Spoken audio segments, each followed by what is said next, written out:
For weeks now, the Sri Lankan government has said images like these, broadcast on pro-Tamil outlets, are just Tamil Tiger propaganda. For weeks it's denied accusations that its armed forces have been using heavy artillery or air power in their self-designated no-fire zone, where tens of thousands of civilians and the last remaining rebels had clustered. But now that appears to have changed as a result of these United Nations satellite images.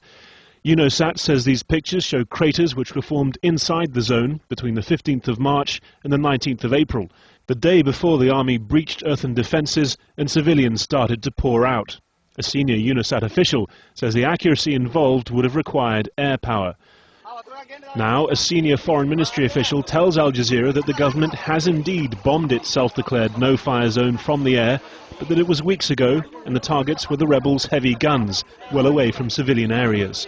As long as the retaliation is proportionate, it is perfectly legitimate. And what we did exactly was located these guns and retaliated against those guns. But I would challenge anybody to say that these shell holes were created once the civilians moved into this area and it became occupied by the civilians. That's a very different line from the one that was being maintained at the time UNOSAT says the bombing craters were being made. The categorical position has always been that this is a no-fire zone that we have declared, and we will not fire into that no-fire zone. There is no shelling. We demarcated this safe zone for the safety of the civilians. There is no shelling taking place in that area. The Sri Lankan government says these images from pro-Tamil sources, reportedly showing a recent aerial bombardment, are spliced together and misleading. Nonetheless, these latest comments appear to confirm that the Sri Lankan military has, despite repeated denials, fired into an area where it says the Tamil Tigers have been using civilians as human shields. Many of those who have managed to get out say the rebels were indeed holding them against their will and fired on them to prevent their escape. As more details emerge from the last bloody weeks of this long civil war, the charges against both sides are mounting. Harry Fawcett, Al Jazeera.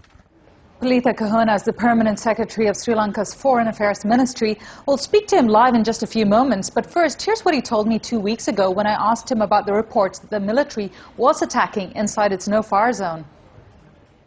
So you do admit that there are civilians in this area? There are civilians in there. So do you admit that there is government shelling also in this area? Absolutely not, because the government has issued instructions, very strict instructions to the military not to use aerial bombing or shelling into this area. I know you're going to tell me that there are some people in that area who claim that the area is being shelled.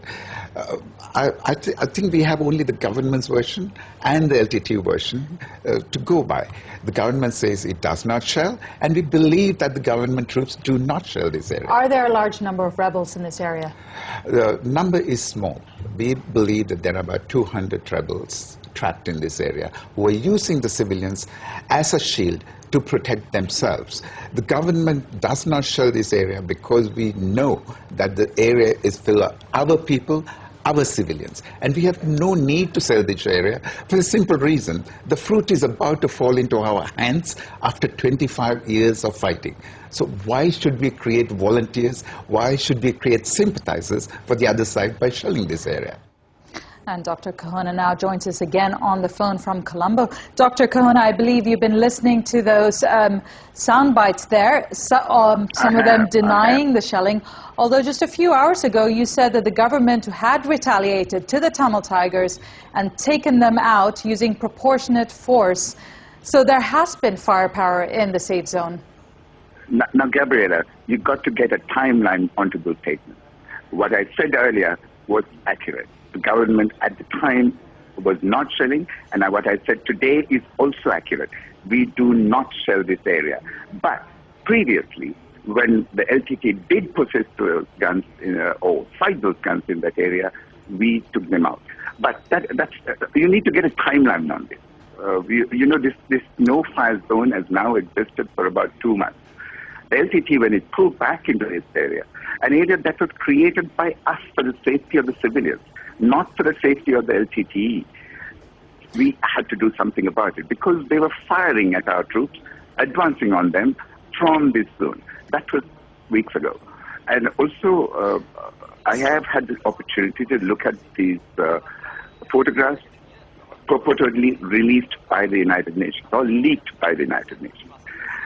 Again, I ask you the same question. Do we know exactly when these shell holes were created? What created these shell holes? How big are they? I think it's important to determine all this. The government will determine this not for any other reason, but to disprove the claim that the government had actually been responsible for most of these shell holes. Dr. Kohona, I'm glad you've taken a look at those UN satellite pictures. Now, the head of the Rapid Mapping Unit has told us that the craters were caused by airstrikes, most likely. The dates were between the 15th of March, with the latest crater on the 19th of April, and the satellite technology used to accurately pinpoint date and location. So, as far as the UN is concerned, there has been shelling in that area, and the government, who's made many conflicting reports, just keeps denying this. We would like to determine the dates of those shell holes ourselves. We are not going to rely on the UN. We are not exactly certain what sort of skills or expertise the UN has to decide that a particular shell hole was made on a particular day. I think that's remarkable. That type of skill is remarkable, especially when you're looking at a satellite photo. We will examine these photos ourselves, and we will let the world know what the truth is. And also another point that comes to my mind at this, please bear with me for a second. Why on earth is the UN spying on a member state? We are a member of the United Nations. We have made a statement, categoric statement to the United Nations and the world. And why is the United Nations engaging in a spying mission on Sri Lanka? I don't think it is doing that. Whoever is doing it is using the United Nations cover to bring discredit to the current government of Sri Lanka. Maybe the UN is just as confused as we are. So are you accusing the UN of being a spy? I'm not accusing the UN, but I believe that someone or some groups are using the UN as a cover to bring discredit to a member state. We are an equal member of the United Nations like any one of the other 193 members. This is a very frightening prospect. The UN going around the world spying on its member states just to build up cases. If you have nothing to hide, why are you so concerned about this? No, I think it is a worrying tendency, because this is an organization of which there are 193 members, big, small, very small.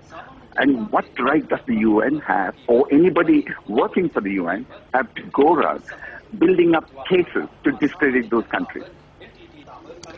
Okay, well, let's go back to exactly what is happening in Sri Lanka's no-fire zone.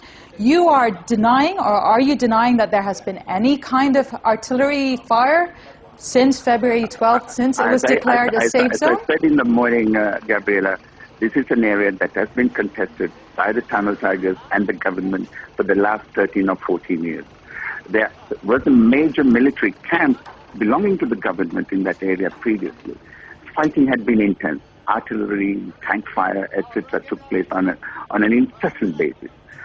That is why we would like to decide for ourselves by using our experts as to when those shell holes were created on the ground.